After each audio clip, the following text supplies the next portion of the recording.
Hey, what's going on, everybody? My name is Corey, better known as the Seaman, and I want to welcome you to another edition of the Seaman Cinema Sit Down, but more importantly, I want to welcome you to another Spooktober edition of the Seaman Cinema Sit Down. Yes, I've fallen behind a little bit. I called this on day one because I know my schedule, but we also had a house guest here for a couple days, which, kind of cuts into me getting everything that I normally would get done just because I live in a very small studio space.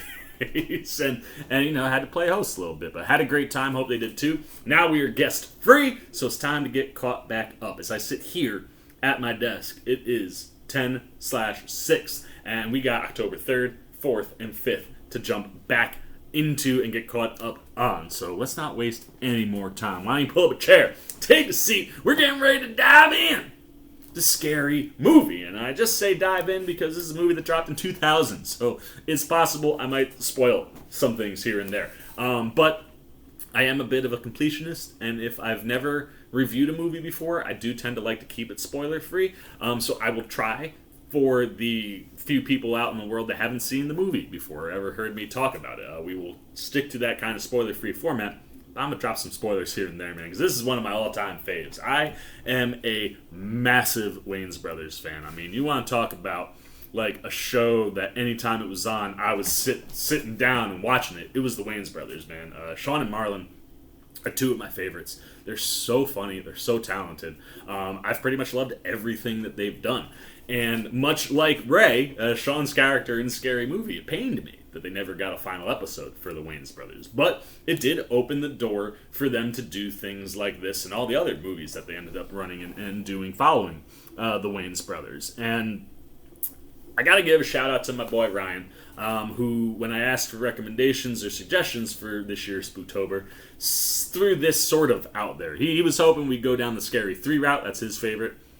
I'm not going to judge him because it's the first one without the Wayans Brothers, but being a completionist and, like I said, a Wayans Brothers fan, I obviously got to go back to my personal favorite. So thank you, RG, for getting me in the zone. But we're talking about Scary Movie proper here, and like I said, from a writing perspective, what the Wayans Brothers do is just so impressive. I mean, they showed this, previously, before Scary Movie, with Don't Be a Menace to South Central While Drinking Your Juice in the Hood, which was a parody spoof movie on pretty much every major black, drama that came out in the late 80s and early 90s. And the thing that made that so special was that not only were they able to parody and joke at different genre things from those movies, but they also were able to play into the serious things. I mean, a lot of those films carried a lot of weight to them. And, the Wayans Brothers do a really good job of being able to balance that weight with that comedy and that sarcasm. And that experience brings them to Scary Movie, where, once again, they're able to do both. I mean, there are moments in this movie that feel like spot-on Scary Movie moments. And granted, you're adapting a lot of your material from Scream, and I Know What You Did Last Summer. One of the other reasons I adore this movie, because two of my all-time favorite slashers that come from my generation of watching movies, not having to dive into the originals, which I also adore. But, anytime that you have a movie that comes out when you're in the viewing age range, it just hits in a different way, and those two certainly did. And I love watching the way that Sean and Marlon adapt lots of moments from those. I mean, from the opening with Carmen Electra to the beauty pageant sequence with Shannon Elizabeth, right down to the finale of the movie inside of Cindy's house, as the party is happening and everything kind of unravels, and they nail the Scary Movie elements. But then, of course, they knock all of the humor and sarcasm and satire elements out of the freaking ballpark. I mean, this movie makes me laugh so hard, man, because it specifically in and around the Scream and I Know What You Did Last Summer, just nails that stuff. But from a general Scary Movie perspective, they really do a great job of pointing out and kind of poking at some of the elements in these genre horror films that, when you watch them as a regular person, you go, well, that's just kind of silly. And those are the things that work the best. And, I mean, it comes right down to simple things like naming.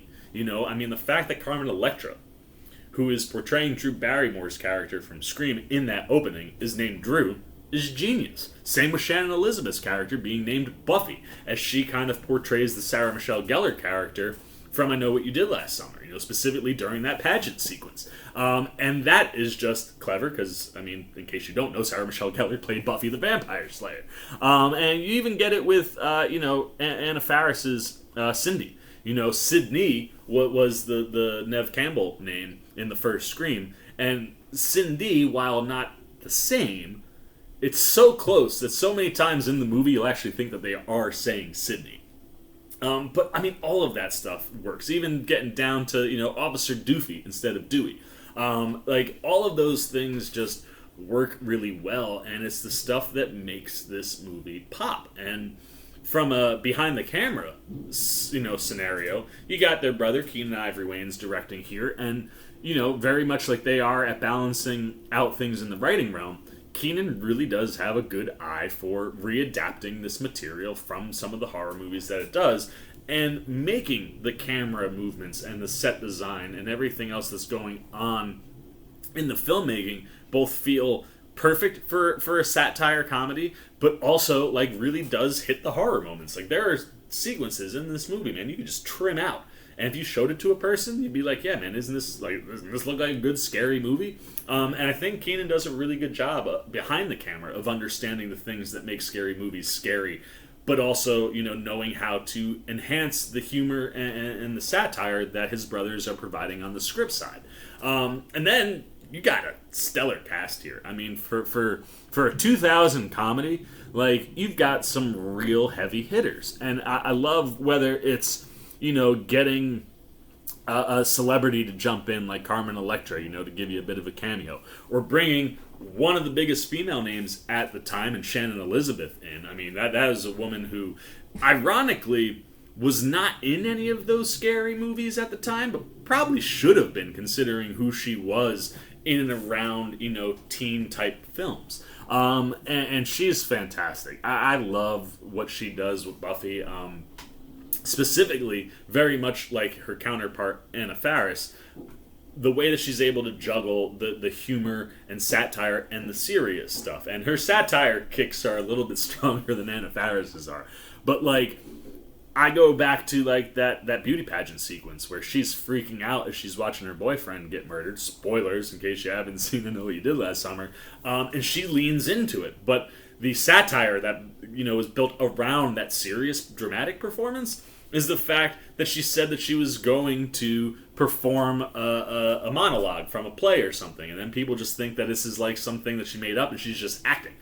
Makes the humor in the moment so good. However, if you flip it to when she gets caught in the locker room by the killer, the level of just absurdity that you get in her reactions, oh, am I supposed to be scared now? Oh, I'm gonna go run away. Oh, this is the point where I trip and I fall, and she breaks her leg in one of the most gruesome ways possible. To even spoilers, having her head cut off by the killer and still running her mouth at all of those things work really, really well, and Shannon Elizabeth crushes that stuff.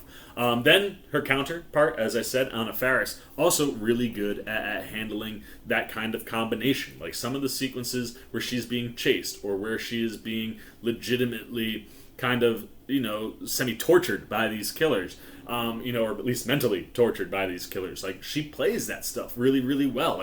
When she gets that first phone call and, he's like, I'm in the house, and you're like, the look on her face and her performance match up like they would for a scary movie. Yet when she comes into the living room and she can see his feet from behind the freaking couch, plays into that perfectly. And this was a wonderful spot, I thought, for Faris to really debut her talents. Being one of her first movies, thing that I think everybody will first remember her for. She really found a lane where she stood out and just impressed. And you got to credit the Wayans brothers for casting Faris, because when you see what her career is after Scary Movie, you're someone who helped put her on the map, and she does a phenomenal job the whole film. Then you also have John Abrahams in this movie, who plays Cindy's boyfriend Bobby, and of course when you're looking at the Scream perspective and the character that he's portraying there are things that you obviously can see coming with Bobby's character. But Abrahams does all that stuff really well. I again think that he plays into the satire moments wonderfully. But like when you hit that end of the movie and you're getting that Scream finale and it's him and spoilers, Sean, doing their thing is like what seems to be the primary killers of the movie. He really leans into trying to be the scary guy. And while Abrahams is maybe lower on my list of favorites in the film, also does a really good job. And like I said, this core group as a whole is just so important to the whole thing working the way that it needs to work. I mean, even when you have someone like Regina Hall in here who plays Ray's girlfriend Brenda, she's phenomenal. I mean, the moment for her in this movie is the Scream 2 movie theater sequence, and I mean, she crushes it. But also is able to bring in that satire where, like you got the movie telling you to be quiet, and I think even black people would tell you that traditionally, specifically around scary movies, that doesn't really happen a lot. I've been in theaters where I was the minority, and like sometimes it can get pretty distracting and too loud in a theater. However, there are other times when that's just a great place to be in. Like if you've got an absurd movie, that's a wonderful atmosphere. So seeing Regina Hall play into that at a non-scary movie, but like she would probably at a scary movie, was phenomenal. I mean, it's just one of those things where if you've been in that scenario, you know how that plays out. And then seeing that lead to the audience killing her instead of the killer killing her, just genius stuff. And Hall across the board is just phenomenal. I love all of her interactions with Ray, specifically the football uniform sequence. That's one of my favorite like Ray, Brenda sequences. And just how they play into that stuff, it's really, really well done. Then, of course, you also have Lachlan Monroe, who plays Greg.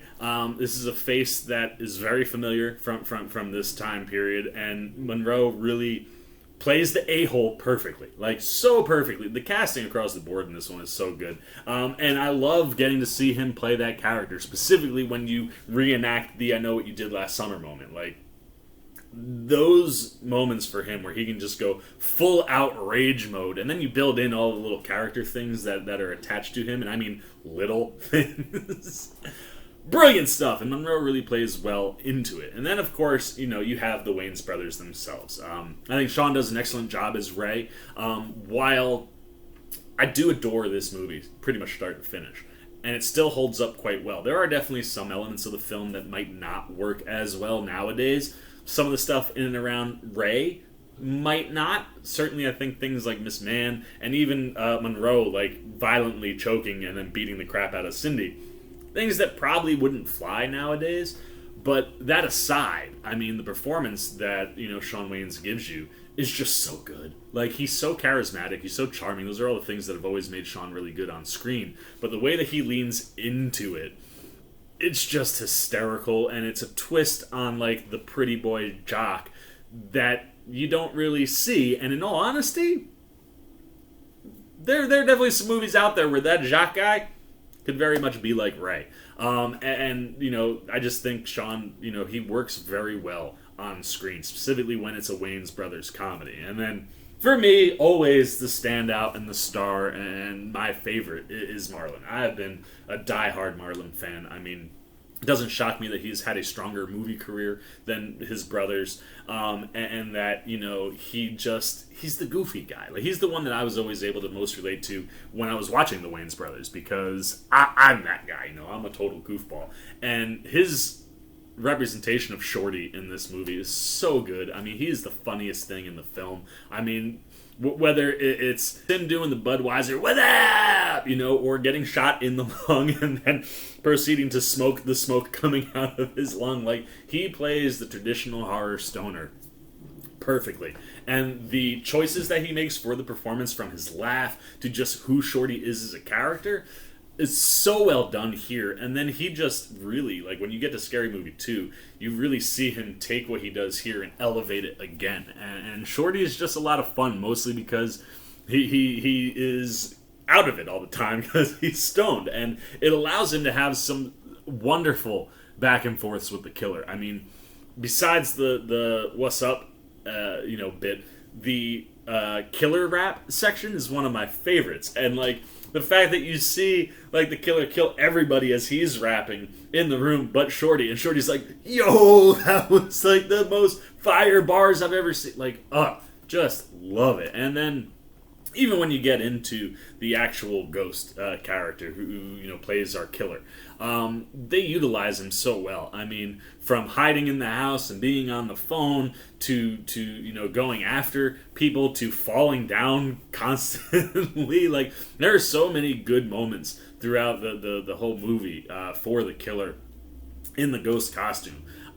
It just works, and I love that they leaned into using a mask that looks identical to the Scream mask, and then did things like put a smile on his face, make him get high, have his tongue sticking out so he can go, wah, like all of those things are just wonderful. And at the end of the day, for me, Scary Movie is one of my favorite comedies, man. I mean, it does all the things that the Wayans Brothers are really good at, and those are two of my favorite guys. And that family in general are some of my favorite people in the realm of comedy. So, should be no surprise that a horror-loving guy like me would love a horror spoof comedy like Scary Movie. And it is one of those where I hate that the Wayans Brothers got nixed, because I truly adored this franchise, and I still liked some of the ones after the Wayans Brothers left, but always felt like that voice was missing in those movies. And again, in those characters, like I said, I mean, Shorty should be in all of these freaking movies. They're so good. But I'm a huge fan of Scary Movie. When it came out, it hit so hard. I laughed my ass off, and even now, fast forwarding almost 22 years later, I'm still laughing my ass off at this movie. So let's get the old C-Maniacs up and give this one a Spooktober score. Look, not all of the comedy is going to hit nowadays, obviously, because it's a comedy from 2000, but I think it's impressive that the majority of the comedy and the satire that exists in the movie still works today. And you just can't knock it for flawlessly adapting the Scream and I Know What You Did Last Summer material. I mean, Cindy being out in the middle of like the yard at the school just going, what are you waiting for? When there's a guy ready to jump off a building. Like, that's the genius level of satire that the Wayans Brothers bring to their comedies. And here, as a horror fan, it's one of those, like, you just lean in and go, these guys really understand the world of horror. You can tell they're horror fans, and the comedy around it is just perfect. Great work behind the camera by Keenan Ivory Wayans. Really captures, and again, the balance is so important to this movie. Captures the stuff that you need to make the satire work, but also captures moments that feel like they belong in a legitimate scary movie. And the cast is just great. I mean, everybody the Wayans brothers bring in around them just works. At that time, the people they were casting were the right choices, the smart people to cast for a movie like this, and everybody comes to play. And at the end of the day, we end up getting Anna Faris in a breakout role, and made her a pretty easy staple in the early thousands as far as comedy actors go. And, like I said, it's that blending of the horror and the satire that works so well. At the end of the day, the old C-Man's got to go 4 out of 5 C-Maniacs for Scary Movie. It's one of those where it's not perfect, and there are definitely comedies that are funnier. I personally like Don't Be a Menace a little bit more than Scary Movie, but it is an absolute gem and an absolute phenomenal time anytime I throw it on. So there you go, man. Those are all the C-Man's thoughts on Scary Movie from the year 2000. It's a wonderful comedy. I laugh a lot. The question is, what about you, man? Did you laugh? Was this your zone? I was a freshman in high school when this started. So right up mine and my friend's alley to go see this in the movie theater. Do you remember seeing it in the theater? Was it something that you flocked to because you were a Wayans Brothers fan or a horror fan? What about the movie did you love? If anything, when you rewatch the movie now, does it still work as well as it did back in 2000? Or are there moments that make you go, I don't know so much now? Anything you got, man, on Scary Movie, good, bad, indifferent, goes down below in the comment section. I look forward to talking to all of you down there. As always, if you enjoyed this video, please give me a thumbs up. If you want to be here for all the C-Man Spooktober coverage, we got a couple more films to catch up on. You want to be here for those reviews? anything in and around, Spooktober, you just like when I'm talking movies, TV, or trailer reactions in general, you want to show a little love and support to the C-Man and you haven't yet, well then hey, come join C-Maniac Nation. It's super simple. All you gotta do is jump over there, hit that subscribe button, hit that little bell if you want those alerts, and until next Spooktober time, I've been the C-Man. I'm signing off. Peace! Oh, hey, what's going on? You must be sticking around because you're looking for more content featuring this guy. Well, guess what? You're in the right place. You can check out more videos right here and right here. And if you have and you want to come join that C-Maniac Nation, you can hit that subscribe right over there.